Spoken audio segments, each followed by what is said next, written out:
The subject of poaching employees from the competition made big news in 2015 as 4 top tech companies settled a massive class action lawsuit related to their agreement not to recruit one another's employees.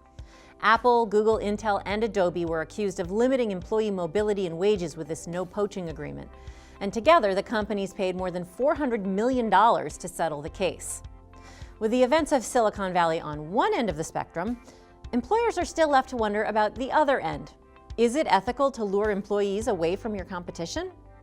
Hello, and welcome to HR Over Coffee, a video series from the experts at HR 360, where you'll learn how to effectively hire, manage, and terminate employees.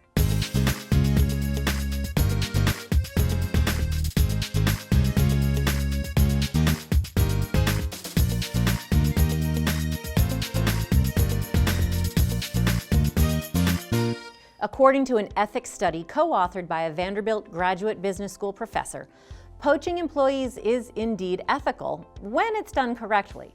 The report contemplates that hiring from rivals is actually good because it encourages competition in the marketplace. However, the study authors note that there are several ethical issues surrounding poaching that must be addressed. First, know that poaching from your rivals may cause ill will. Remember, your competitors have lost an employee and the investment they've made in that individual. Also, employees who are subject to non-compete agreements should not be recruited, as this will have legal ramifications. Similarly, hiring an employee from a competitor simply to obtain trade secrets or inside information is also unethical.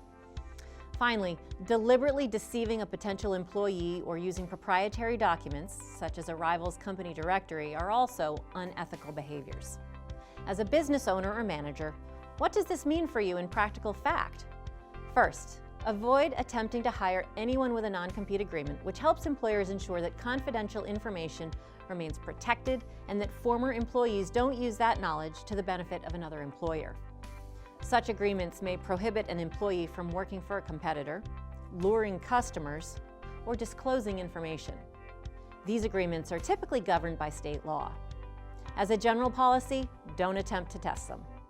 Next, recognize that when you're luring an employee from a competitor, the balance of power between you and the candidate has shifted.